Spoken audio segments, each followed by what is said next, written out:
changes to Dropzone Commander version 3 are for general combat, rolling to damage, rolling to hit is different but somewhat very similar and hopefully easier to use for any new people wanting to come and play.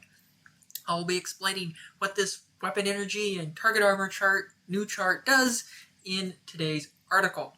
Combat changes. The next part of our rules previews, we're going to talk about some basic changes to combat. I like the quote they put here. War never changes. The rules for simulating tiny war on war tabletops do, though, and that is totally true because there are so many rules sets you can choose. Like, you choose sci-fi or history. Like, I've been looking into more epic stuff recently from these articles because finding that I enjoy the smaller 10mm, 15mm scale. Thinking about even doing 6 or 3mm scales. Like, there's so many rule sets out there nowadays, and you can combine and homebrew your own. One thing that looks different, but in practice is very similar, is how energy and armor now interact. As always in Dropzone Commander, to do damage, you first roll to hit with the weapon, and you roll to see if the weapon can crack or penetrate the target's armor. First and second editions did this in slightly different ways. In third edition, there's a new chart for working out what you need to roll. In the second edition, you had a energy value. We'll take the Saber's railgun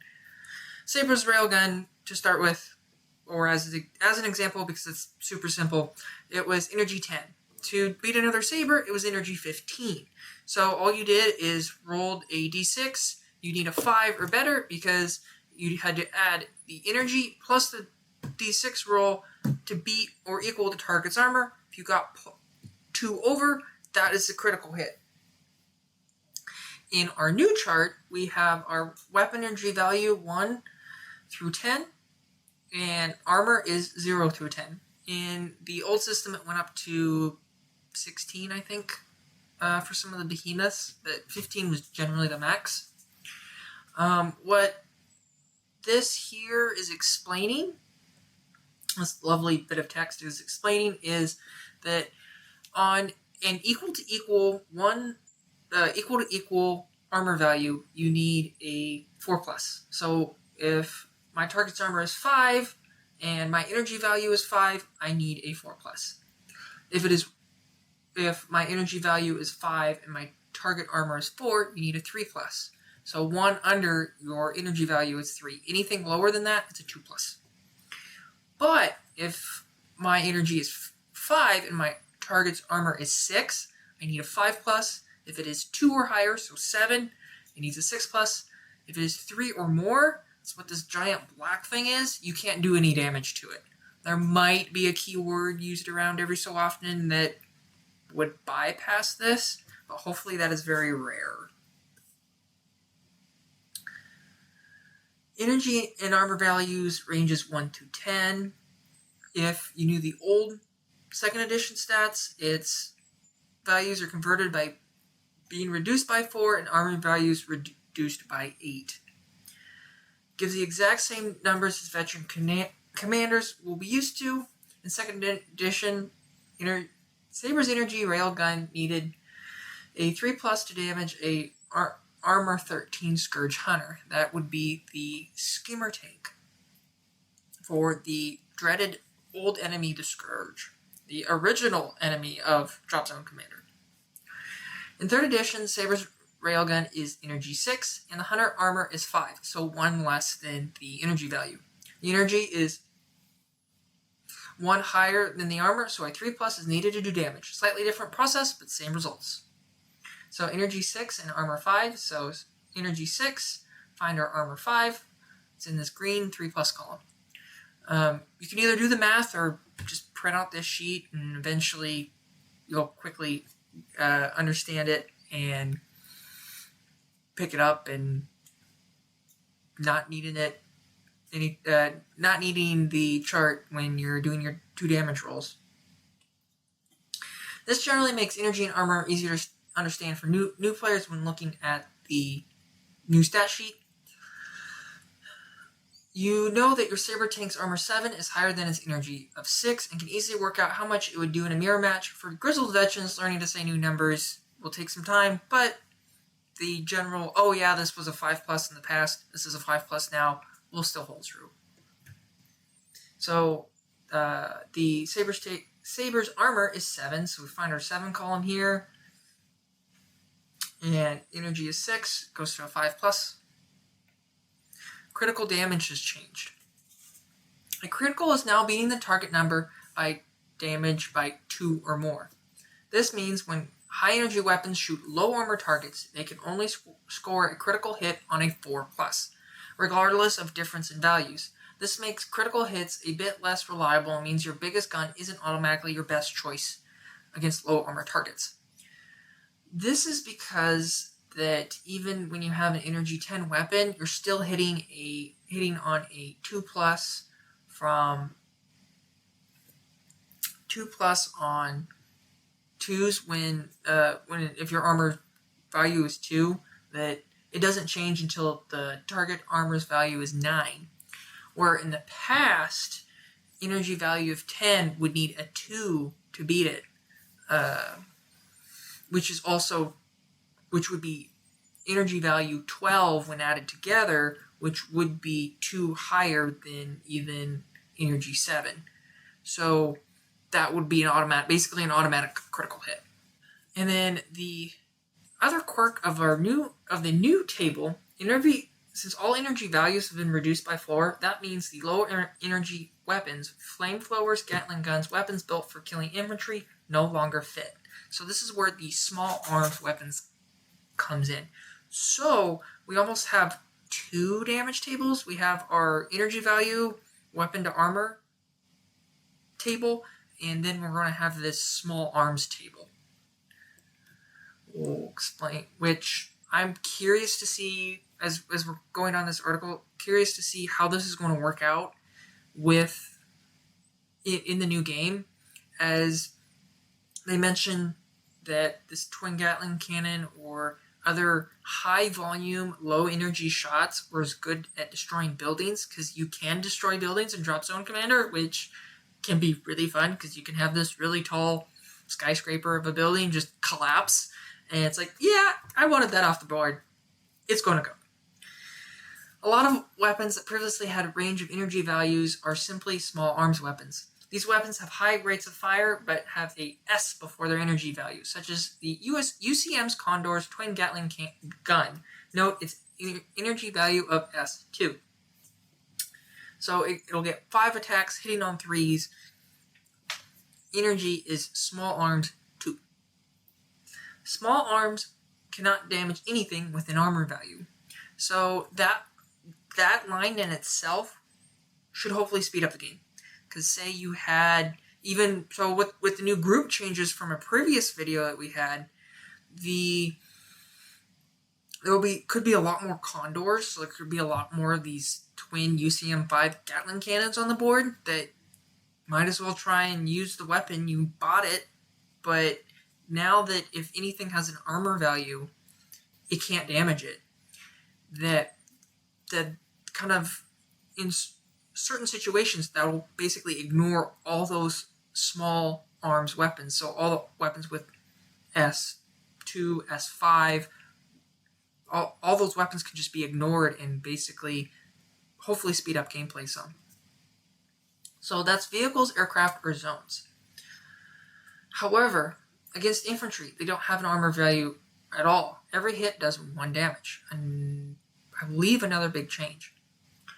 There's no damage roll. If this Condor caught a unit of Bioforce or drones out in the open, hit with all 5 shots, it would just do 5 damage, completely destroying the unit.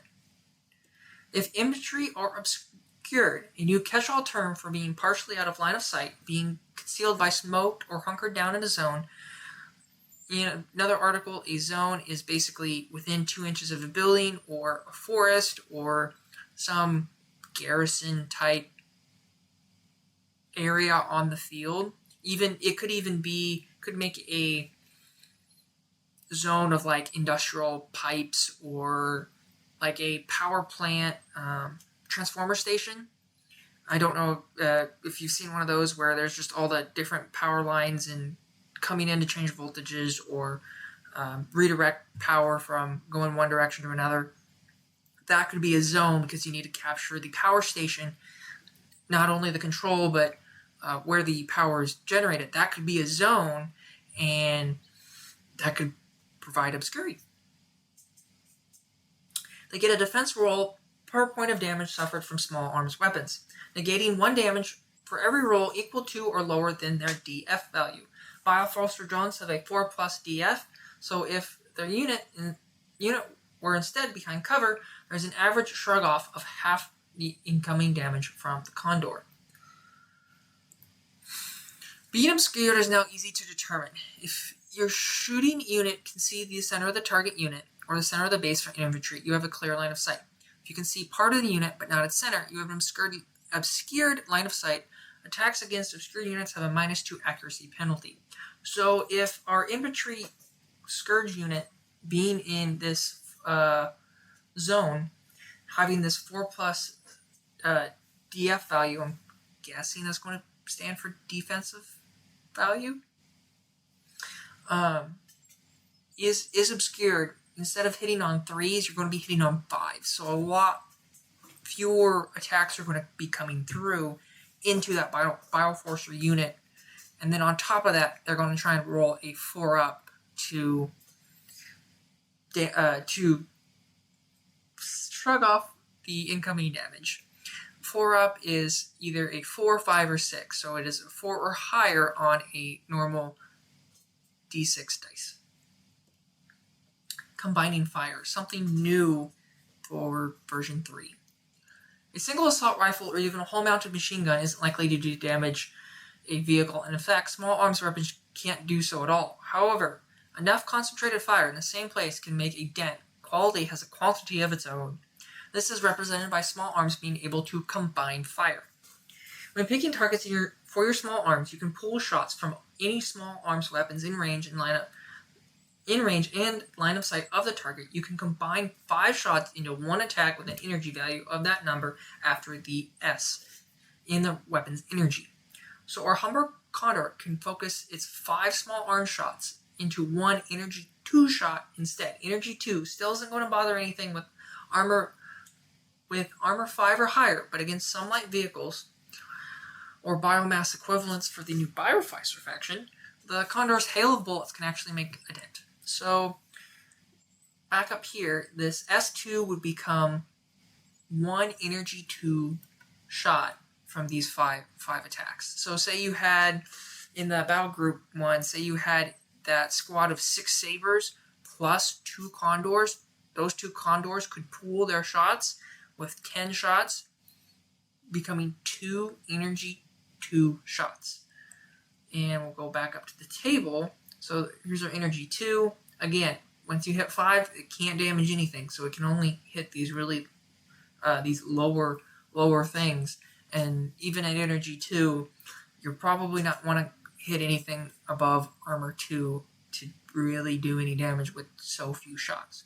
But it is still an option, and that'll be interesting to see if combining fire will be useful.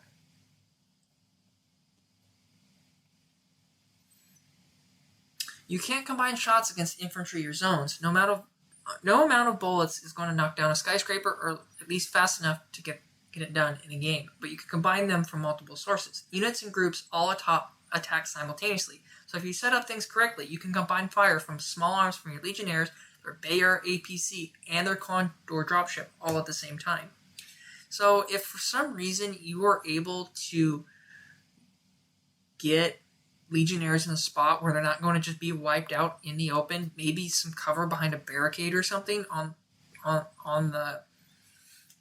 ground, having all that is going to be definitely interesting to see, okay, how being able to combine all these fires into one mass volley. Like I said with Condors earlier. The asterisk here at the end of this paragraph, combining fire in this way always uses the worst accuracy and lowest energy of any participating unit in the attack. So if one of your APCs can't see the target properly, it sometimes is best to have them shoot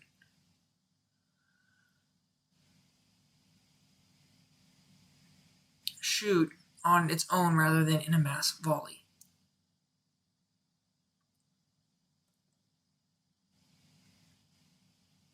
The new systems of small arms combining fire and energy armor matrix all interlink, giving us an easy-to-digest core damage mechanic while still having performances match the expectations of veteran players. Small arms, in particular, has given us lots more design space for higher fire rate of weapons, profiles that are sometimes a bit aimless in previous editions.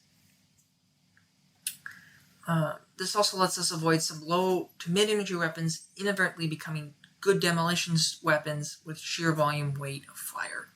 We've seen resistance options plinking damage points off of zones with the machine guns, which is now firmly a thing of the past. Together, this makes a faster, better game that still feels like Zone. And they're going to talk about infantry in another article, which I will try and get to, but we might actually get potentially an box release video article, or articles that saying that the announcement's coming sooner than later. We still don't have an exact announcement date yet, but that'll be interesting to see. And I'm, again, as they said here in the end, I'm curious to see how the interaction between zones and the lower small arms, how the small arms table and the energy and armor table work.